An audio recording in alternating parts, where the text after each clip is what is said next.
నిన్న నంద్యాలలో వైఎస్ రాజశేఖర రెడ్డి గారి విగ్రహాన్ని ధ్వంసం చేశారు తెలుగుదేశం పార్టీకి సంబంధించినటువంటి వ్యక్తి. ఆ తెలుగుదేశం పార్టీకి సంబంధించినటువంటి వ్యక్తి ధ్వంసం చేస్తే అతన్ని కూడా వైఎస్ఆర్ కాంగ్రెస్ పార్టీ వ్యక్తిగా చిత్రీకరించేటటువంటి ఒక కుట్ర జరిగింది. ఆ కుట్రలో భాగంగా అసలు ఏం జరిగిందో మొత్తం ఆ విషయంలోకి వెళ్తే వైఎస్ఆర్ విగ్రహాన్ని ధ్వంసం చేసింది వైకాపా కార్యకర్త అని వీళ్ళు హెడ్డింగ్లు పెట్టారు. నేను అడుగుతున్నా, మీరు కడుపుకి అన్నం తింటున్నారా ఇంకేదైనా తిని బతుకుతున్నారా అని చెప్పి. వైఎస్ రాజశేఖర రెడ్డి గారి విగ్రహాన్ని ఎవడు ధ్వంసం చేసినా ముందు వాళ్ళ మీద చర్యలు తీసుకోవాలి కదా. దానికి పార్టీతో ఏం సంబంధం? అతను వైకాపా కార్యకర్త అని మీరు అంటున్నారు కదా. అంటే వైఎస్ఆర్ కాంగ్రెస్ పార్టీలో ఎప్పుడో 4 ఏళ్ల క్రితం పనిచేస్తే వైఎస్ఆర్ కాంగ్రెస్ పార్టీలో ఉన్నట్టేనా? అంటే ఈరోజు రఘురామకృష్ణరాజు మా పార్టీలోంచి వెళ్ళిపోయాడు, మా పార్టీలో ఉన్నట్టేనా? ఏదైతే వేమిరెడ్డి ప్రభాకర్ రెడ్డి, వేమిరెడ్డి ప్రశాంతి, లేదంటే మంత్రి పాదసారథి, వీళ్ళందరూ కూడా మా పార్టీలోనే ఉన్నారు అంతకుముందు. సో ఇప్పుడు వేరే పార్టీ మీ పార్టీలోకి వెళ్ళిపోయారు. అంటే ఈయన ఆల్రెడీ 2023లోనే మీ పార్టీలో జాయిన్ అయ్యాడు. ఎలక్షన్స్కి ముందే మీ పార్టీలో జాయిన్ అయ్యి ఈరోజు మీ పార్టీలో ఉన్నాడు. జనసేనకు సంబంధించినటువంటి ఫ్లెక్స్ కూడా కట్టినటువంటిది ఆల్రెడీ, దాన్ని వీడియోలో కూడా మీకు ఇక్కడ చూస్తే అర్థమైంది. జనసేన నేతగా ఫ్లెక్సీలో నిందితుడు ఫోటో మీరు బాక్స్లో చూస్తే అర్థమైంది. అదేవిధంగా మంత్రి ఫరూక్ కుమారుడితో ఈ జముల ఎవరైతే ఉన్నారో ఈయన ఫోటో. మరి ఇప్పుడు మంత్రి ఫరూక్ కుమారుడితో ఎట్లా ఉంటాడు వైఎస్ఆర్సీపీ కార్యకర్త అయితే? వైఎస్ఆర్సీపీ కార్యకర్త అయితే జనసేన నేతకు ఫ్లెక్స్లు ఎలా కడతాడు? పవన్ కళ్యాణ్కి కట్టరు కదా.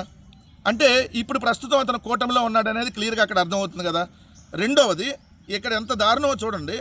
అతను ఉదయం పూట 6:30కే అక్కడికి వెళ్ళి దాదాపు 22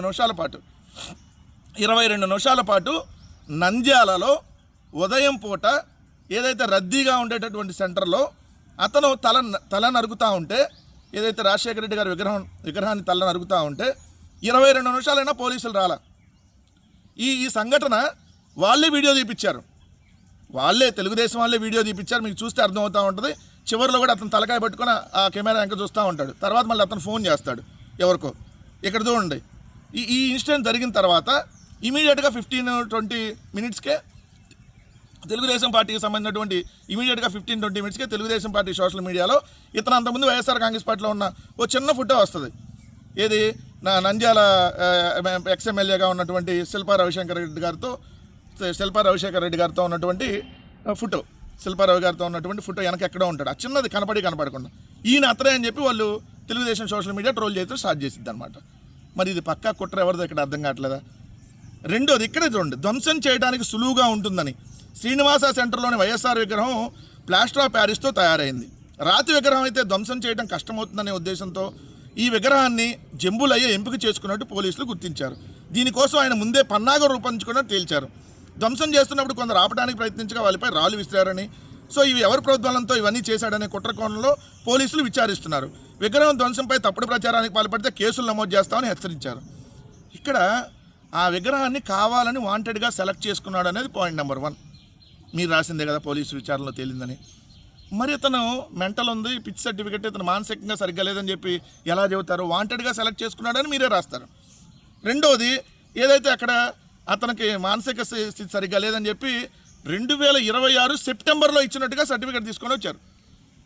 ఇది ఇప్పుడు 2022, నిన్న మే 31, ఈరోజు జూన్ 1. కానీ 3 నెలల తర్వాత డాక్టర్ల సర్టిఫికేట్ ఇచ్చినట్టుగా తీసుకొని వచ్చి అడ్డంగా దొరికిపోయారు. ఓ పక్కేమో వాంటెడ్గా చేశాడు అనేది క్లియర్గా మీరే రాస్తారు. ఇంకో పక్కేమో ఆయనకు మానసిక స్థితి సరిగ్గా లేదని మీరే రాస్తారు. ఇంకో పక్కేమో అతను వైఎస్ఆర్సీపీ అని చెప్పి అంటగట్టే ప్రయత్నం చేస్తారు. దీనికి అమ్మంటే లోకేష్ వచ్చి ట్వీట్లు పెట్టేస్తాడు. ఈ మాలోకానికి ట్వీట్లు తప్ప ఇంకేం చేతకావు కదా. సో ఇది పరిస్థితి. అంటే రాజశేఖర రెడ్డి గారి విగ్రహం మీద వీళ్ళే దాడులు చేయించేసి దాన్ని వైఎస్ఆర్ కాంగ్రెస్ పార్టీ మీదకి అంటగట్టేటటువంటి కుట్ర నారా లోకేష్ ఆధ్వర్యంలో జరిగిందనేది స్పష్టంగా ఇక్కడ తెలుస్తుంది కదా. లేకపోతే ఆయన గబక్కన వచ్చి ట్వీట్ అట్లా పెడతాడు. ఇది రాజశేఖర రెడ్డి గారి మీద ఇది ఒక్కటే కాదు. గడిచిన కొన్ని రోజులుగా మీరు చూస్తూ ఉంటే రాజశేఖర రెడ్డి గారి ప్రతిష్టను దెబ్బతీయడానికి వాంటెడ్గా ఈ కూటమి ప్రభుత్వం కక్షగట్టి మరీ ఆయన మీద చేస్తున్నటువంటి తప్పుడు ప్రచారం, ఫ్యాక్షనిస్ట్గా ముద్రించేటటువంటి కార్యక్రమం ఒకవైపు. మొన్న టాల్కమ్ పౌడర్ న్యూస్ ఛానల్లో ఏదైతే మొత్తం నడి రోడ్డు మీద నగ్నంగా ఏ పనైనా చేసేటటువంటి ఒక యాంకర్, టాల్కమ్ పౌడర్ వంశీ అంటారు అతను ఇంకో పోరం బొగ్గాడిని కూర్చోబెట్టి రాజశేఖర రెడ్డి గారి మీద నీచంగా మాట్లాడించినటువంటి మాటలు. ఇప్పుడే విగ్రహం ధ్వంసం. మరి ఇవన్నీ రాజశేఖర రెడ్డి గారి ప్రతిష్టను దెబ్బతీయడానికి జగన్మోహన్ రెడ్డి గారిని డైరెక్ట్గా ఎదుర్కోలేనటువంటి ఈ చేతగానటువంటి ఎవరైతే ఈ కూటమి నాయకులు చేస్తున్నారు, వ్యక్తిగతంగా హననానికి పాల్పడుతున్నారనేది స్పష్టంగా కనపడుతుంది కదా. సో ఇప్పుడు ఖచ్చితంగా దీని మీద విచారణ చేసి వాడు మెంటల్ ఉన్నాడా, లేదంటే పిచ్చాడా, లేదంటే వాడు ఓ పార్టీయా ఇంకో పార్టీయా వాళ్ళని శిక్షించాలి. ఇంకొకసారి ఇలాంటివి చేయకుండా సమాజంలో వీళ్ళేమంటారు, కేసులు పెడతారంట విగ్రహంపై, ఏదైతే విగ్రహం తప్పుడు ప్రచారం చేస్తే ధ్వంసంపై. అంటే ధ్వంసం చేసినాడిని ఆ వీడియోలు తీసి దీన్ని కుట్రకు పాల్పడినాడి మీద చేయరు.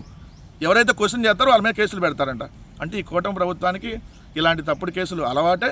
మరొకసారి చెప్తా ఉన్నా, రాజశేఖర రెడ్డి గారి విగ్రహాల జోలికి కానీ రాజశేఖర రెడ్డి గారి జోలికి వస్తే మాత్రం ఎట్టి పరిస్థితుల్లో కూడా వదిలేటటువంటి ప్రసక్తి లేదని మాత్రం హెచ్చరిస్తా ఉన్నాను.